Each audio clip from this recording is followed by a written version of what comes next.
이건 변호사랑 쓴 내 유언장이다. 76세 할머니가 식탁 위에 놓은 한 장의 서류. 그 순간 거실의 공기가 얼어붙었습니다. 엄마, 지금 장난하시는 거죠? 장난 아니야. 내 모든 재산 1억 5천만 원하고 전셋집까지 다 유빈이한테 갔다. 딸들의 얼굴이 하얗게 질렸습니다. 엄마, 이게 무슨 짓이에요? 우린 엄마 자식 아니에요. 할머니는 송편을 한 입 베어 물며 조용히 대답했습니다. 너희는 이제 나한테 기대지 말고 각자 살아라. 매년 추석마다 용돈 봉투를 챙겨주던 엄마. 단 한 번, 이번엔 힘들어서 못 줘라고 말했을 뿐인데, 차갑게 돌아선 자식들. 그날 할머니는 결심했습니다. 명절마다 내 마음을 팔아왔지. 이번엔 내 마음값 내가 걷어간다. 평생을 주기만 했던 여자의 조용한 복수. 그 끝에는 무엇이 기다리고 있을까요? 이 이야기가 마음에 와닿으신다면 좋아요 버튼으로 응원해 주시고 구독과 알림 설정으로 다음 이야기도 함께 해주세요. 지금부터 그 이야기를 들려드리겠습니다. 추석이 다가오면 박정수는 늘 손이 먼저 분주해지곤 한다. 76의 나이에도 송편 빚는 솜씨만큼은 여전히 정갈하고 전 부치는 냄새는 좁은 아파트 복도까지 번져나가 이웃들의 입맛을 돋우기에 충분하다. 하지만 올해는 뭔가 달라 보인다. 그녀의 손놀림이 평소보다 느리고 가스레인지 앞에 서 있는 그 등이 어쩐지 더 구부정해 보인다. 명절 음식을 준비하는 일은 피곤하면서도 행복하다. 아니, 행복해야만 한다고 그녀는 믿어왔다.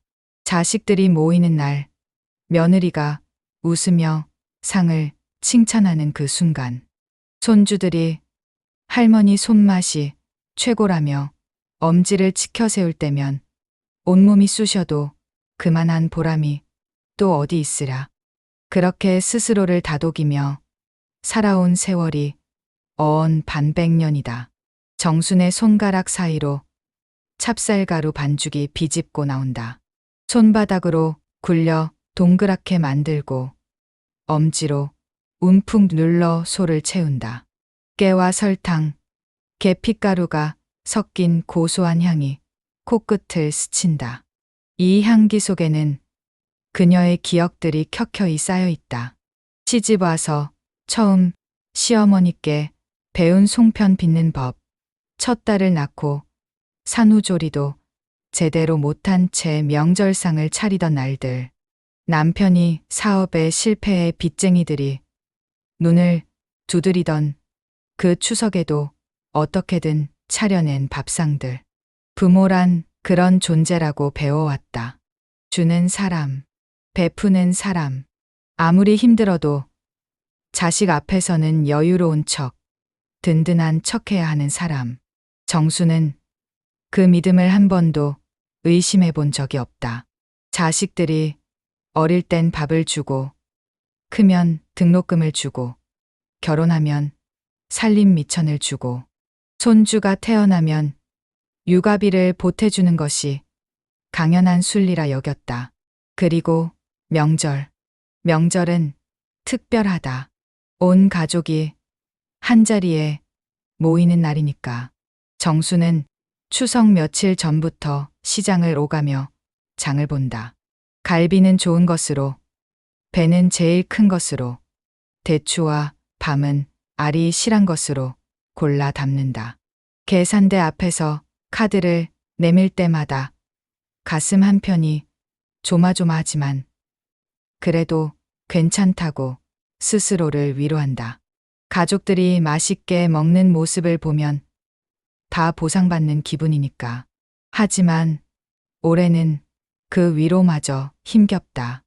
남편 김성호가 넘어져 허리를 다친 게 석 달 전이다. 병원비가 만만치 않게 나갔다. MRI 한 번 찍는데도 20만 원이 훌쩍 넘고 물리치료를 받으러 일주일에 3번씩 택시를 타고 다니다 보니 고정 지출이 늘어만 간다. 연금으로 겨우 생활비를 맞추던 형편에 이번 달 통장 잔고는 유난히 야속하다. 정수는 송편을 찌는 김이 모락모락 피어오르는 걸 지켜보며 한숨을 삼킨다. 올해만큼은 용돈을 못 줄 것 같다. 아니, 못 주는 게 아니라 주면 안 되는 상황이다. 냉장고에 붙어 있는 병원 진료비 청구서가 눈에 밟힌다. 다음 달 전기세와 관리비 납부일도 코앞이다. 그래도 자식들 앞에서 가난한 티를 내고 싶지 않은 게 부모의 자존심이건만 이번엔 정말 어쩔 도리가 없다. 매년 추석이면 정수는 미리 은행에 들러 5만 원권 지폐로 바꿔온다. 큰딸 내외에게 30만 원, 작은딸 내외에게 30만 원, 손주들에게 각각 10만 원씩 새 돈으로 정갈하게 봉투에 담아 명절 인사를 받을 때 건네는 게 그녀의 연례 행사다. 자식들은 에이, 엄마 괜찮은데 하며 사양하는 척하지만 결국엔 웃으며 받아간다. 그 모습을 보는 게 정순에겐 기쁨이자 의무였다. 하지만 언제부턴가 그 의무가 점점 무거워지는 걸 느낀다. 자식들이 찾아올 때마다 손에 든 건 빈손이 아니라 요구의 리스트다. 엄마, 요새 애들 학원비가 얼마나 비싼지 아세요? 어머니, 집주인이 전세금 올려달라는데 보증금 좀 보태주실 수 있어요? 엄마, 차 할부금이 좀 빡빡해서. 그때마다 정수는 웃으며 고개를 끄덕인다. 통장 잔고를 확인하고 남편 몰래 조금씩 빼내서 자식들 손에 쥐어준다. 어쩌다 이렇게 됐을까? 정수는 가끔 생각한다. 자신이 너무 잘해줘서일까? 부모라는 이름으로 모든 걸 감당하려 했던 게 오히려 자식들을 망친 건 아닐까? 하지만 그런 생각이 들 때마다 재빨리 고개를 젓는다. 아니야. 그건 부모의 도리를 다한 것뿐이야. 자식들이 편하게 살 수 있다면 부모는 조금 불편해도 괜찮은 거야. 그렇게 또 한 해가 지나고 명절이 돌아온다. 늘 그랬듯이 정수는 음식을 장만하고 집 안 구석구석을 닦고 손주들이 좋아하는 과자를 사다 놓는다. 하지만 올해는 봉투를 준비하지 못했다. 은행에 갈 여력이 없다. 통장에 남은 돈은 다음 달 생활비로 아껴야 하고 남편의 다음 진료 예약일도 다가온다. 추석 전날 밤 정수는 잠이 오지 않아 뒤척인다. 옆에서 코를 고는 남편을 바라보며 그녀는 작은 목소리로 혼잣말을 한다. 이번엔 정말 안 되겠어. 미안하다고 해야지. 하지만 그 말이 입 밖으로 나올 수 있을까? 평생 주기만 했던 엄마가 처음으로 이번엔 못 줘라고 말하는 순간 자식들의 얼굴에 어떤 표정이 떠오를까? 정수는 천장을 바라보며 눈을 감는다. 어두운 방 안에서 그녀의 주름진 손이 이불을 꼭 움켜쥔다. 내일이면 다들 올 것이다. 웃으며 안부를 묻고 음식을 먹고 그리고 슬쩍 용돈 봉투를 기다리는 눈빛을 보낼 것이다. 그 시선들을 피할 수 없다는 걸 정수는 안다. 하지만 이번만큼은 정말 이번만큼은 어쩔 도리가 없다. 새벽 5시 정수는 잠에서 깬다. 몸은 피곤하지만 마음은 더 무겁다. 그녀는 부엌으로 가서 냉장고 문을 연다. 어제 만들어둔 송편이 가지런히 놓여 있다. 하얀 김이 서린 유리창 너머로 동이 트고 있다. 오늘이 추석이다. 가족들이 모이는 날이다. 그리고 어쩌면 정순의 인생에서 무언가가 바뀌는 날일지도 모른다. 오전 11시 현관문이 열리는 소리와 함께 큰딸 수연의 목소리가 들려온다. 밝고 경쾌한 톤이지만 어딘가 형식적으로 느껴지는 그 인사. 정수는 앞치마를 벗으며 거실로 나간다. 수연의 뒤로 사위가 보이고 그 뒤로 10살 난 손녀 지우가 스마트폰을 들여다보며 들어선다. 곧이어 작은 딸 미연도 도착한다. 며느리 혜진이 손에는 과일 바구니 하나가 들려 있는데 마트 할인 스티커가 그대로 붙어 있다. 정수는 그걸 보면서도 아무 말 하지 않는다. 오히려 고맙다고 이렇게 챙겨와줘서 미안하다고 말한다. 혜진은 적당히 웃으며 거실 소파에 앉아 텔레비전을 켠다. 명절 상차림은 늘 그렇듯 풍성하다. 정순이 이틀 동안 공들여 만든 음식들이 식탁을 가득 채운다. 갈비찜, 잡채, 동그랑땡, 삼색전, 송편, 식혜까지. 손주들이 좋아하는 떡갈비도 따로 구워뒀다. 가족들은 둘러앉아 젓가락을 든다. 엄마, 역시 솜씨가 좋으시네요. 수연이 건성으로 한마디 던진다. 하지만 그 말엔 진심이 담겨 있지 않다. 그저 예의상하는 칭찬이라는 걸 정수는 안다. 식사, 중간중간 대화가 오간다. 아이들, 학원 이야기, 회사 불만, 아파트 시세 얘기. 정수는 그저 듣기만 한다.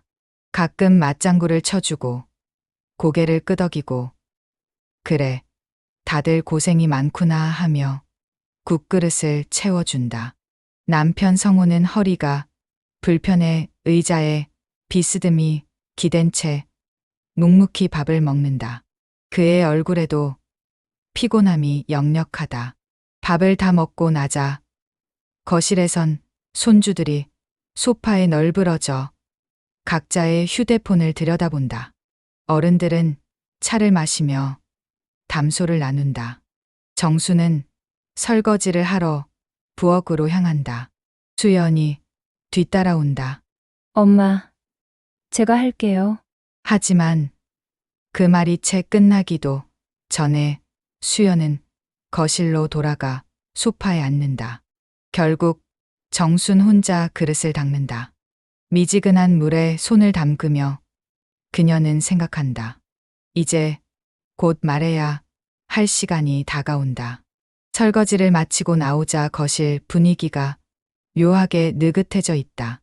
다들 배가 부르고 나른하고 명절의 형식적 의무를 다했다는 안도감에 젖어 있다. 정수는 찬장 앞에 잠시 멈춰 선다.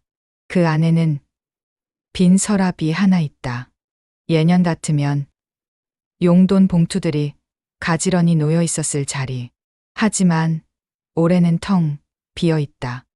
심호흡을 한다. 그리고 거실로 돌아와 조심스럽게 입을 연다. 얘들아, 목소리가 평소보다 작게 떨린다. 수연과 미연이 동시에 고개를 돈다. 정수는 손을 비비적거리며 말을 잇는다. 이번엔 조금 힘들어서 용돈은 다음에 줄게. 순간 거실의 공기가 얼어붙는다.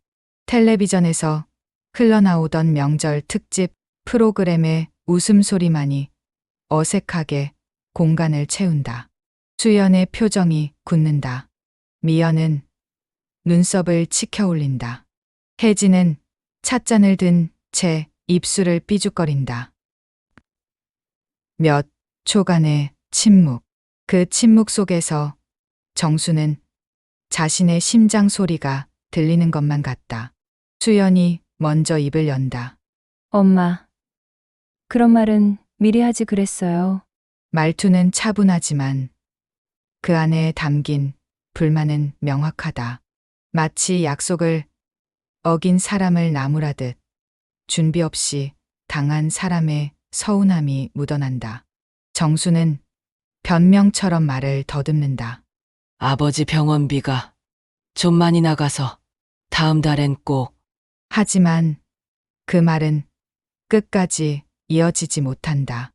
혜진이 비아냥 섞인 목소리로 끼어든다. 어머님도 이제 여유가 없으시네. 그 말엔 동정도 이해도 없다.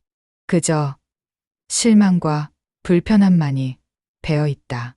마치 기대했던 혜택이 사라진 것에 대한 불쾌감을 숨기지 않는 것처럼 정수는 입술을 깨문다. 사과해야 할까? 아니면 사정을 더 설명해야 할까? 하지만 어떤 말도 입 밖으로 나오지 않는다.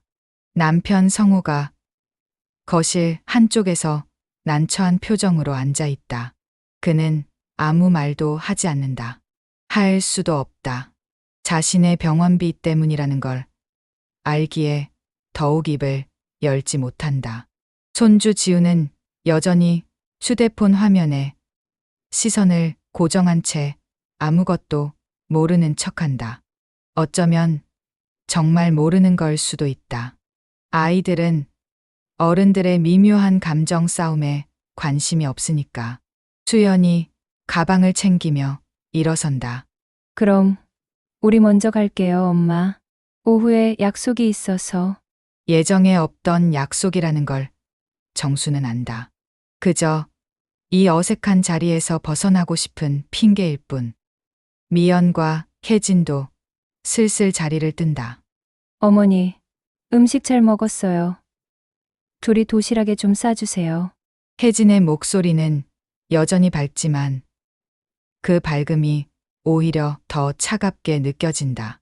정수는 부엌으로 가서 통에 음식을 담는다. 갈비찜, 전, 송편, 남김없이 싸준다. 자식들은 그걸 받아들고 대수롭지 않게 인사한다. 엄마, 다음에 봬요. 건강하세요.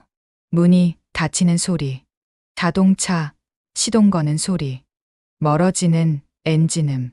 정수는 현관문을 닫고 거실로 돌아온다. 텅 빈 식탁 위에 몇 개의 그릇만이 남아있다. 먹다 남긴 송편이 접시에 외롭게 놓여 있다. 그녀는 그 송편을 집어들고 한 입 베어문다. 달콤하고 쫄깃한 맛.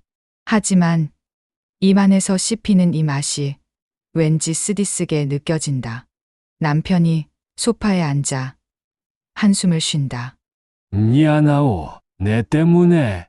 정수는 고개를 젓는다. 당신 잘못 아니에요. 괜찮아요. 하지만 괜찮지 않다. 전혀 괜찮지 않다. 가슴 한편이 무너져 내리는 것 같다. 평생을 주고 또 줬는데 단 한 번 못 준다고 했을 뿐인데 이렇게 차갑게 돌아서는 것이 자식이란 말인가. 정수는 창밖을 바라본다. 가을 햇살이 아파트 베란다로 비스듬히 들어온다. 멀리 산 너머로 구름이 천천히 흘러간다. 평화로운 풍경. 하지만 그녀의 마음속은 폭풍우가 몰아치고 있다. 내가 그동안 너무 만만했구나. 혼잣말이 입술 사이로 새어나온다. 그날 밤 정수는 잠들지 못한다. 침대에 누워 천장을 바라보며 하루를 되짚는다.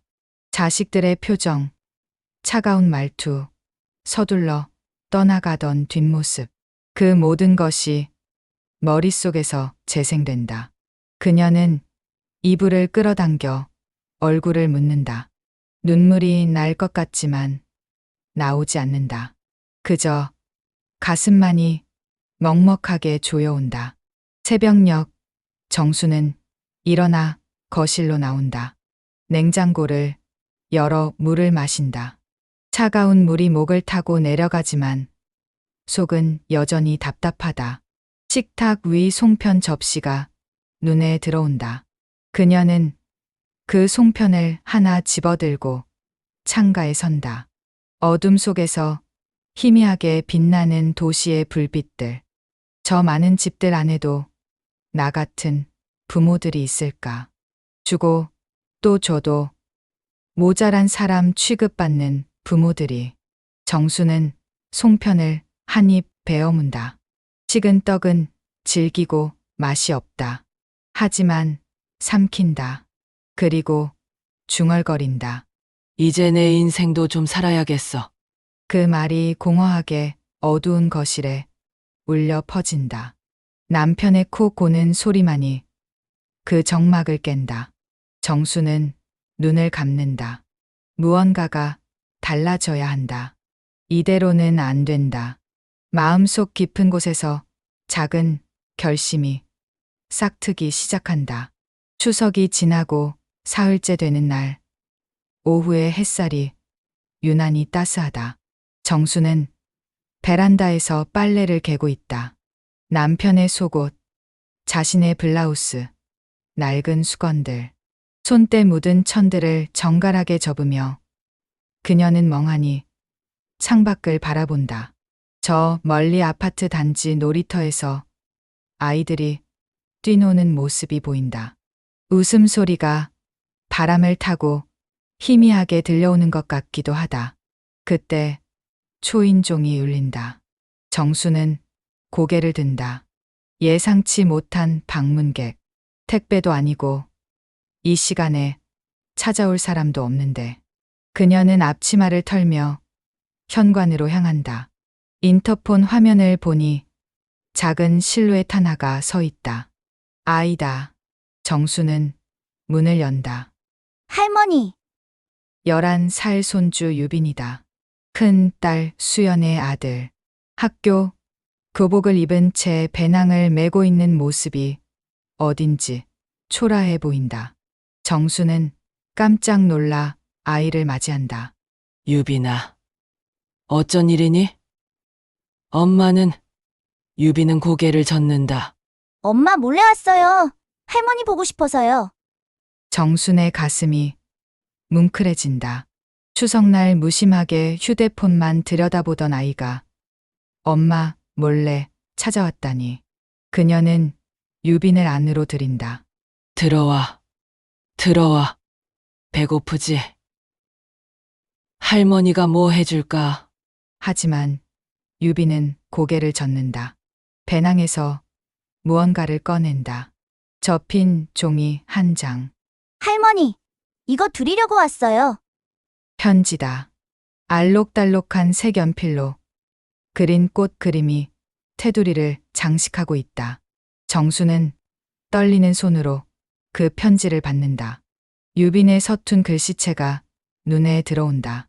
맞춤법도 틀리고 삐뚤삐뚤하지만 그 안에 담긴 마음만큼은 똑바르다.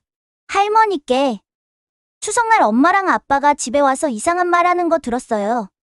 할머니가 용돈 안 줬다고 화내더라고요. 근데 저는 할머니한테 돈 안 받아도 돼요. 할머니가 만들어주신 송편이 제일 맛있었어요. 그리고 할머니 손잡고 TV 보는 게 더 좋아요. 돈 말고 시간 주세요. 사랑해요, 할머니. 유빈. 글자 하나하나를 읽어 내려가는 정순의 눈가에 이슬이 맺힌다. 돈 말고 시간 주세요. 그 한 줄이 심장을 관통한다. 그동안 자신은 무엇을 위해 살아왔던 걸까? 자식들에게 돈을 주는 것이 사랑이라 믿었고 봉투를 건네는 것이 부모의 도리라 여겼는데 정작 중요한 건 따로 있었던 걸까? 유빈이 조심스럽게 묻는다. 할머니, 우셨어요? 정수는 재빨리 눈가를 닦는다. 아니야. 먼지가 들어갔나 봐. 하지만 목소리는 이미 떨리고 있다. 유빈은 할머니의 손을 잡는다. 작고 따뜻한 손. 그 온기가 정순의 마음속 얼어붙은 무언가를 녹이기 시작한다. 할머니, 다음 주말에 같이 공원 갈래요? 저번에 할머니가 사주신 연 날리고 싶어요. 정수는 고개를 끄덕인다. 말이 나오지 않아 그저 눈물을 참으며 웃을 뿐이다. 유비는 배낭에서 또 하나를 꺼낸다. 알록달록한 색종이로 접은 학. 날개가 조금 삐뚤어졌지만 정성스럽게 만든 흔적이 역력하다. 이것도 드릴게요. 미술 시간에 만들었어요. 선생님이 소원 빌면서 1000마리 접으면 이루어진대요. 저는 할머니랑 할아버지 건강하시게 해달라고 빌었어요. 종이학을 받아든 정순의 손이 바들바들 떨린다. 이 아이는 안다. 진짜 소중한 게 무엇인지. 돈으로 살 수 없는 것들이 세상엔 있다는 걸. 정수는 유빈을 꽉 끌어안는다. 고마워. 유빈아, 정말 고마워. 아이의 작은 어깨가 할머니의 품속에서 폭 안긴다. 한참을 그렇게 안고 있다가 정수는 부엌으로 간다. 냉장고에서 우유를 꺼내고 쿠키를 접시에 담는다. 많이 먹어. 학교 끝나고 바로 왔구나. 유빈은 고개를 끄덕이며 우유를 벌컥벌컥 마신다. 그 모습을 지켜보는 정순의 얼굴엔 미소가 번진다. 진짜 미소. 형식적이거나 억지스럽지 않은 진심에서 우러나온 웃음. 해가 기울 무렵 유빈을 집에 보내야 할 시간이 다가온다. 정수는 현관까지 배웅한다. 조심히 들어가. 엄마한테 할머니 집 왔다 간 거 말해도 돼. 할머니가 책임질게. 유빈은 배낭을 매며 씩 웃는다. 할머니, 다음 주말 잊지 마세요. 약속이에요. 정수는 새끼손가락을 내민다. 약속.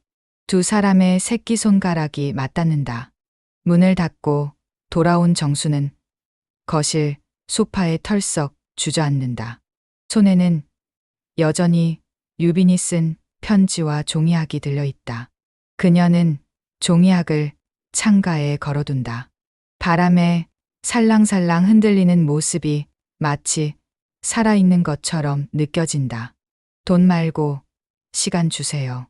그 문장이 머릿속에서 메아리친다. 그날 밤 정수는 잠들기 전 편지를 다시 꺼내 읽는다. 한 번, 두 번, 세 번. 읽을 때마다 새로운 감정이 밀려온다. 죄책감, 안도감, 그리움, 사랑. 뒤섞인 감정들이 가슴속을 휘젓는다. 그녀는 편지를 가슴에 꼭 안고 눈을 감는다. 그리고 결심한다. 그래, 이제 나도 내 인생을 위해 써야겠다. 이 말은 추석날 밤에도 했던 말이지만 이번엔 무게가 다르다. 유빈의 편지가 그녀에게 용기를 준 것이다. 자식들에게 인정받지 못해도 괜찮다. 손주 하나만이라도 할머니를 진심으로 사랑해준다면 그것만으로도 충분하다. 정수는 일어나 서랍을 연다. 오래된 통장 하나를 꺼낸다. 평생 모은 돈 1억 5천만 원. 크지 않은 돈이지만 그녀에겐 삶의 전부나 다름없는 금액이다. 그 돈을 어떻게 써야 할까? 자식들에게 나눠줘야 할까? 아니면 다른 방법이 있을까? 머릿속에 생각이 스친다. 변호사, 유원장. 그녀는 고개를 끄덕인다. 내일 당장 알아봐야겠다. 어떻게 해야 하는지, 어떤 절차가 필요한지. 남편에게는 아직 말하지 않을 것이다. 이건 그녀만의 결정이어야 한다. 창밖으로 달빛이 스며든다. 유빈이 만든 종이학이 그 빛을 받아 은은하게 빛난다. 정수는 그 학을 바라보며 미소 짓는다. 유빈아, 할머니가 너한테 제일 좋은 선물을 줄게. 내가 커서 어른이 됐을 때 내 앞에 놓일 선물이야. 그 선물이 무엇인지 아직은 아무도 모른다. 유빈도, 수연도, 미연도, 정순 자신만이 알고 있는 비밀. 그 비밀은 시간이 지나면 서서히 드러날 것이다. 하지만 지금은 아니다. 지금은 조용히 준비할 때다. 정수는 이불을 덮으며 중얼거린다. 이제 시작이야. 그녀의 눈빛에 결기가 서린다. 평생을 주기만 했던 여자가 이제는 거두는 법을 배우려 한다. 자식들을 위한 희생이 아니라 진심으로 자신을 사랑해주는 사람을 위한 선택. 그것이 정순이 내린 결론이다. 밤은 깊어가고 아파트 단지는 고요하다. 하지만 정순의 마음 속에는 조용한 혁명이 일어나고 있다. 그 혁명은 아무도 눈치채지 못할 만큼 은밀하지만 언젠가는 모두를 놀라게 할 것이다. 종이학이 바람에 흔들리며 작은 소리를 낸다. 마치 응원하는 것처럼.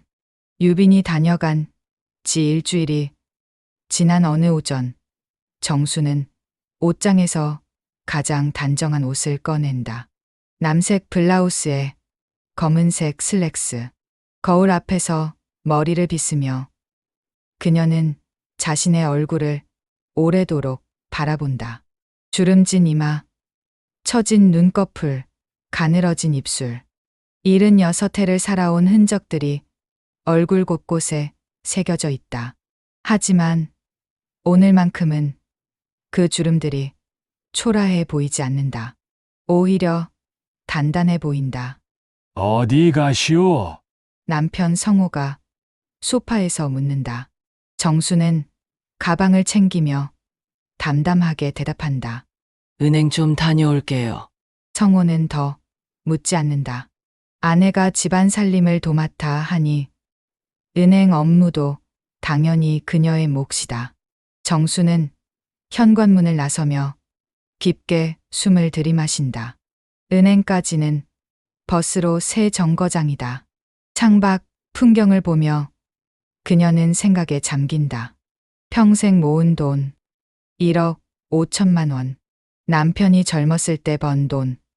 그녀가 시장에서 반찬 장사하며 모은 돈. 자식들 결혼시키고 남은 돈. 그 모든 것이 한 통장에 담겨 있다. 그리고 시골에 남아있는 작은 월세집 한 채. 친정어머니가 물려주신 그 집은 지금 월세를 받고 있다. 한 달에 30만 원. 적은 돈이지만 생활에 보탬이 된다. 은행 창구에 앉은 정수는 차분하게 말한다. 통장 정리 좀 하려고요. 직원이 친절하게 응대한다. 명예 변경인지 해지인지 어떤 업무인지 물어온다. 정수는 잠시 머뭇거린다. 그리고 입을 연다. 일단 명세서부터 뽑아주세요. 제 명의로 된 모든 계좌요. 서류가 출력된다. 예금 계좌, 적금 계좌, 숫자들이 나열된 종이를 들여다보는 정순의 눈빛이 흔들린다. 이 돈들은 모두 이야기를 담고 있다. 딸들 대학 등록금 내고 남은 돈, 남편 사업 실패 후 재기하려고 아껴둔 돈, 손주들 돌잔치 비용으로 쓰려고 모은 돈. 하나하나가 그녀의 삶이다. 오늘은 명세만 받아갈게요. 다음에 다시 올게요. 정수는 서류를 접어 가방에 넣는다. 직원이 공손하게 인사한다. 은행을 나서는 그녀의 발걸음은 무겁지만 단호하다. 이제 변호사 사무실로 향할 차례다. 미리 전화로 예약을 해둔 곳이다. 아파트 단지 상가 2층에 있는 작은 사무실. 간판에는 법률사무소 정혜라고 적혀 있다. 정수는 계단을 오르며 심호흡을 한다. 떨리는 손으로 문을 연다. 젊은 변호사가 그녀를 맞이한다. 30대 초반으로 보이는 남자. 정수는 그 앞에 앉아 조심스럽게 말을 꺼낸다. 유 원장을 쓰고 싶어서요. 변호사는 놀라지 않는다. 이런 의뢰인들을 많이 봐왔을 것이다. 어떤 내용으로 작성하실 건가요? 정수는 가방에서 메모지를 꺼낸다. 지난 며칠간 밤마다 적어둔 내용들이다. 제 모든 재산을 손주 유빈에게 남기고 싶어요. 통장에 있는 돈이랑 시골집 하나요. 변호사가 고개를 끄덕이며 타이핑을 시작한다. 자녀분들에게는 남기지 않으시는 건가요? 네, 정순의 대답은 짧고 명확하다. 변호사는 더 묻지 않는다. 유언장 작성은 본인의 자유의사니까. 조건이 하나 있어요. 유빈이가 성인이 될 때까지는 부모한테 절대 알리지 말아주세요. 20살 생일날 그때 알려주세요. 변호사는 그 말을 받아 적는다. 특별한 이유라도 있으신가요? 정수는 창밖을 바라본다. 멀리 아파트 놀이터에서 아이들이 뛰어논다. 유빈이가 부모 눈치 안 보고 자랐으면 해서요. 그 돈 때문에 애가 이용당하는 걸 원치 않아요. 서류 작성이 끝나고 정수는 도장을 찍는다. 빨간 인주가 하얀 종이 위에 선명하게 찍힌다. 그 순간 무언가가 결정된다. 돌이킬 수 없는 선택. 하지만 후회는 없다. 오히려 속이 시원하다. 혹시 몰라서요. 제가 언제 어떻게 될지 모르니까. 정수는 담담하게 말한다. 변호사가 서류 봉투를 건네며 말한다. 잘 보관하시고 필요하시면 언제든 연락 주세요. 정수는 그 봉투를 가방 깊숙이 넣는다. 집에 가서 옷장 제일 안쪽 서랍에 숨겨둘 것이다. 남편도 자식들도 모르게. 사무실을 나서는 정순의 어깨가 한결 가벼워 보인다. 무거운 짐을 하나 내려놓은 기분이다. 평생 자식들을 위해 모은 돈을 이제는 진심으로 자신을 사랑해주는 사람에게 남긴다. 그것이 옳은 일이라고 그녀는 믿는다. 집으로 돌아오는 길, 정순의 휴대폰이 울린다. 큰딸 수연이다. 엄마, 다음 달이 지호 생일인데 선물은 준비하셨어요? 전화기 너머로 들려오는 목소리는 예의 바른 척하지만 기대감이 묻어난다. 할머니가 뭔가 사줄 거라는 기대. 정수는 버스 손잡이를 잡은 채 잠시 침묵한다. 예전 같았으면 그래, 알았어. 뭐 갖고 싶은 거 있니? 하고 물었을 것이다. 하지만 오늘은 다르다. 미안하지만 이번엔 엄마인 너가 직접 챙겨줘. 수연의 목소리가 순간 경직된다. 네. 엄마, 무슨 말씀이세요? 맨날 할머니가 손주들 선물 사주셨잖아요. 정수는 창밖을 바라보며 차분하게 말한다. 이젠 내 인생 선물부터 챙길 거야. 엄마, 요즘 왜 그러세요? 추석 때도 그렇고. 수연의 불만이 전화기를 타고 흘러나온다. 정수는 그 불만을 더 이상 감당하고 싶지 않다. 할 말 있으면 나중에 하자. 지금 버스 탔어. 그리고 전화를 끊는다. 손이 떨린다. 자식에게 거절의 말을 한 것이 처음이라 더욱 그렇다. 하지만 떨림 속에 쾌감도 섞여 있다. 이제야 내 목소리를 낸 것 같은 기분. 평생을 참고 살았던 말들이 마침내 입 밖으로 나온 순간 집에 도착해 현관문을 열자 남편이 텔레비전을 보고 있다. 정수는 안방으로 들어간다. 옷을 갈아입고 옷장을 연다. 제일 안쪽 서랍, 겨울 스웨터들 사이에 봉투를 조심스럽게 넣는다. 유원장. 그녀의 마지막 의지가 담긴 종이. 정수는 서랍을 닫고 한참을 그 앞에 서 있다.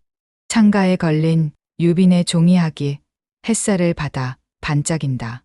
저 아이는 알까?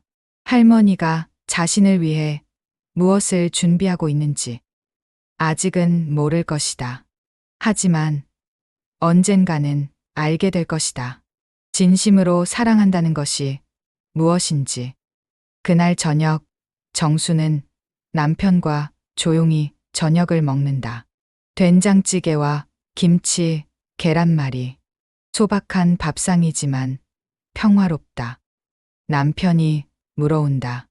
은행에서 무슨 일 보고 왔소? 정수는 담담하게 대답한다. 그냥 통장 정리 좀 하려고요. 거짓말은 아니다. 실제로 통장을 정리할 계획이니까. 다만 그 끝이 어디인지만 말하지 않을 뿐. 남편은 더 캐묻지 않는다. 아내를 믿으니까. 평생을 함께 산 동반자를 믿는 것이다. 밤이 되고 정수는 침대에 누워 천장을 바라본다. 오늘 하루가 주마등처럼 스쳐 지나간다. 은행, 변호사 사무실, 수연과의 전화 통화. 모든 것이 꿈만 같으면서도 생생하다. 그녀는 눈을 감는다. 가슴 속 깊은 곳에서 울려 퍼지는 소리가 들리는 것 같다. 이제는 주는 게 아니라 거두는 때야. 그 말이 어둠 속에서 메아리 친다. 정수는 미소 짓는다. 처음으로 자신을 위한 선택을 했다는 사실이 그녀를 편안하게 만든다. 이제 시작일 뿐이다. 진짜 복수는 아직 오지 않았다. 하지만 준비는 끝났다. 언젠가 자식들이 진실을 알게 될 그날, 그들은 무슨 얼굴로 이 어머니를 바라볼까? 정수는 그 장면을 상상하며 잠에 든다. 1년이 흘렀다. 계절이 한 바퀴 돌아 다시 추석이 왔다. 하지만 이번 추석은 예년과 사뭇 다른 풍경이다. 정순의 집에는 음식 냄새가 나지 않는다. 송편도, 갈비찜도, 전도 없다. 식탁 위에는 간단한 과일 몇 조각과 차 주전자만이 놓여 있다. 정수는 소파에 앉아 창밖을 바라본다. 가을 하늘은 높고 맑다. 오전 11시 예정된 시간에 맞춰 현관 초인종이 울린다. 정수는 천천히 일어나 문을 연다. 큰딸 수연, 작은딸 미연, 며느리 혜진. 세 사람의 얼굴에는 기대보다는 의아함이 먼저 떠오른다. 명절인데 집 안이 너무 조용하다. 늘 구수하게 번지던 음식 냄새가 없다. 엄마, 우리 왔어요. 수연의 인사는 밝지만 어딘가 탐색하는 듯한 눈빛이다. 정수는 담담하게 고개를 끄덕이며 거실로 안내한다. 들어와 앉아. 짧은 말, 평소의 다정함이 사라진 목소리. 자식들이 소파에 앉는다. 시선이 자연스럽게 부엌 쪽으로 향한다. 빈 식탁, 준비된 음식이 없다는 사실을 확인한 그들의 표정이 미묘하게 변한다. 혜진이 조심스럽게 묻는다. 어머니, 오늘 음식 안 하셨어요? 정수는 차를 따르며 대답한다. 올해는 안 했어. 필요 없을 것 같아서. 어색한 침묵이 흐른다. 미연이 억지 미소를 지으며 말을 잇는다. 에이, 엄마 그래도 명절인데 좀 준비하시지. 하지만 정순의 표정은 변하지 않는다. 차를 한 모금 마시고는 찬장으로 걸어간다. 그리고 서랍을 연다. 거기서 꺼낸 건 용돈 봉투가 아니다.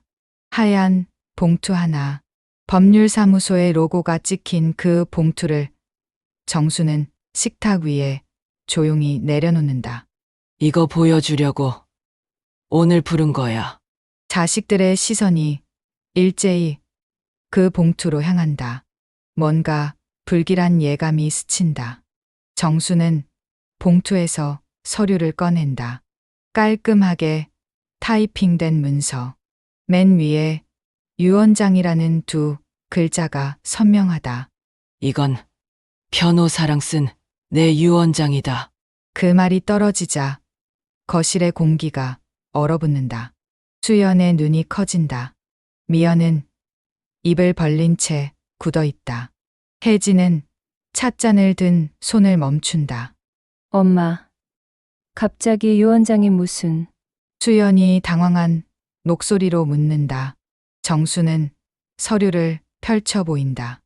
보렴 내 모든 재산, 통장에 있는 돈하고 시골집까지 다 유빈이한테 갔다. 그 순간 시간이 멈춘 것처럼 정적이 흐른다. 세 사람의 얼굴이 동시에 하얗게 질린다. 엄마. 지금 장난하시는 거죠?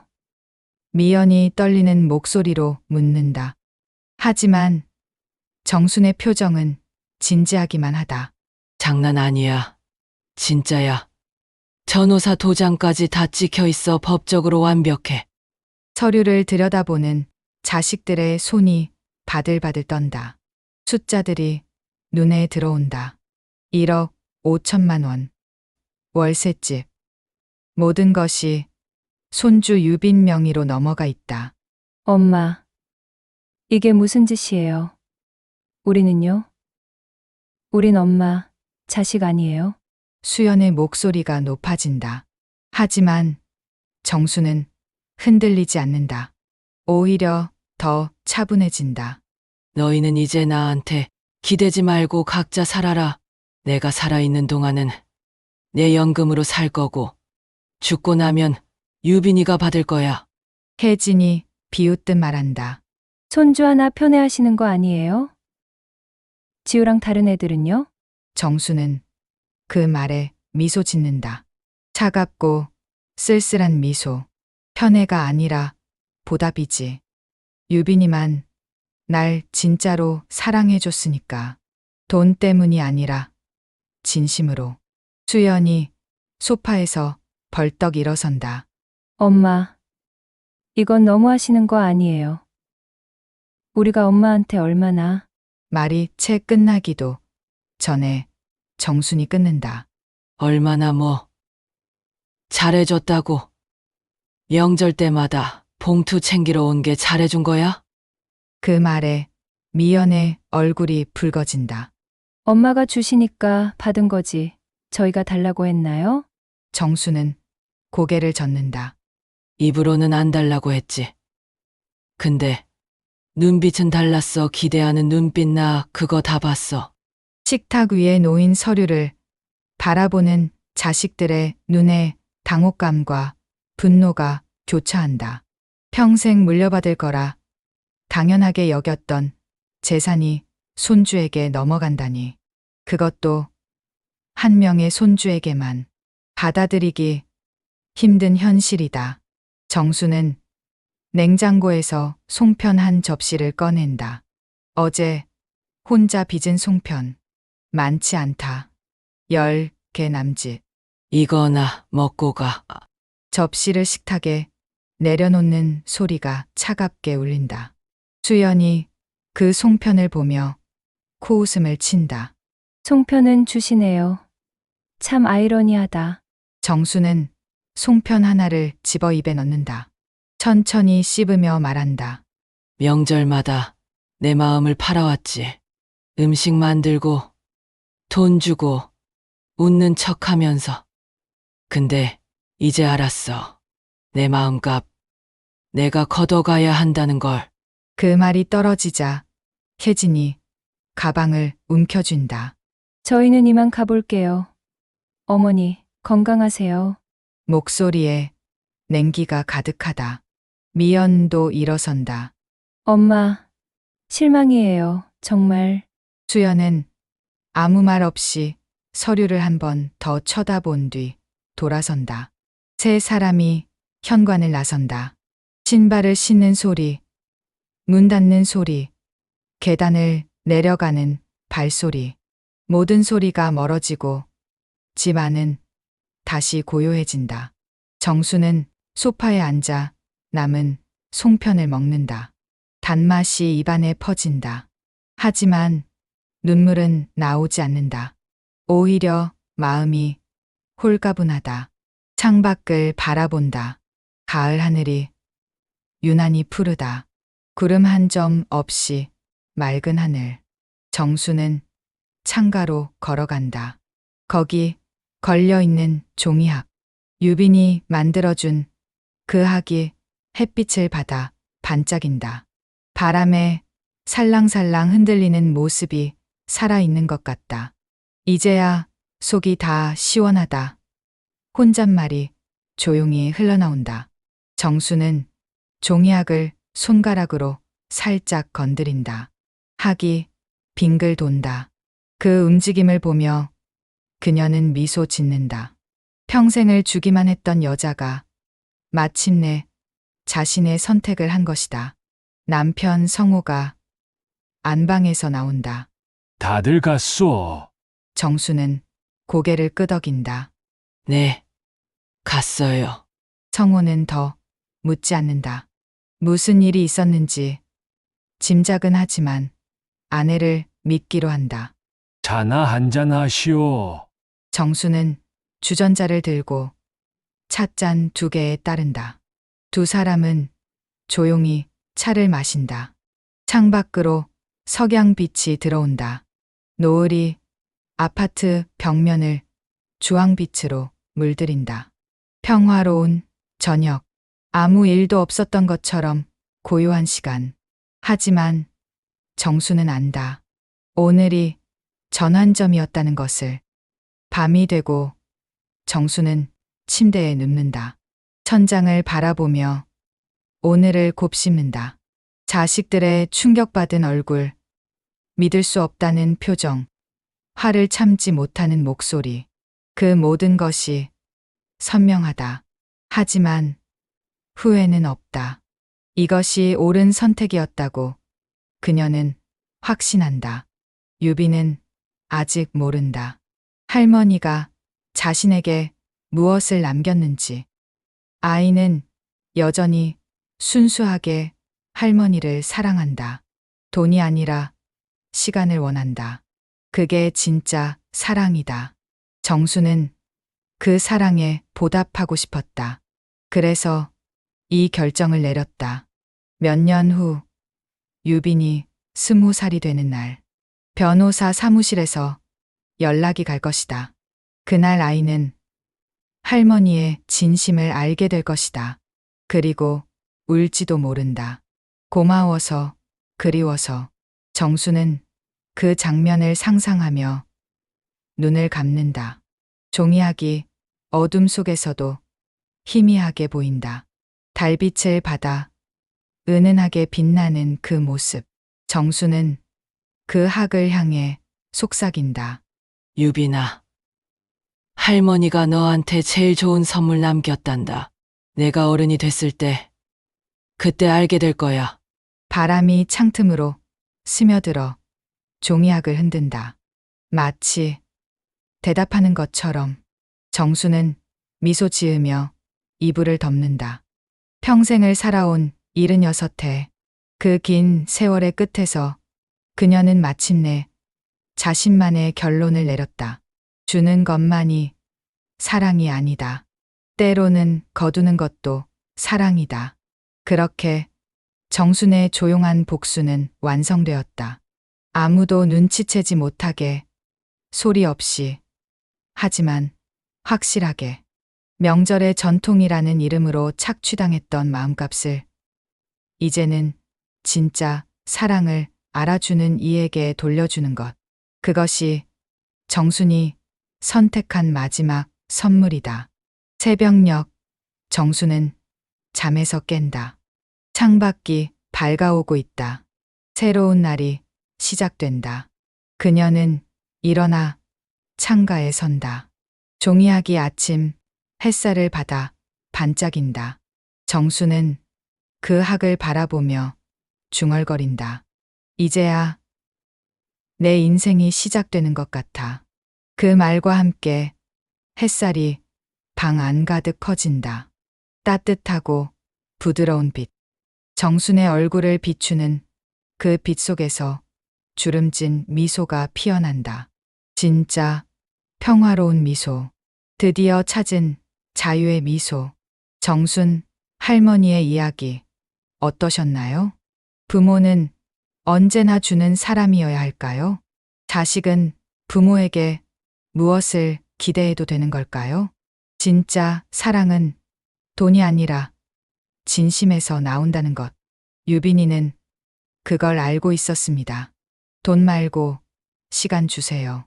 그 한마디가 할머니의 인생을 바꿨습니다.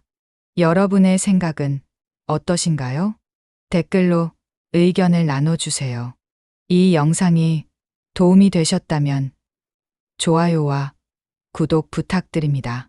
다음에도 더 감동적인 이야기로 찾아뵙겠습니다.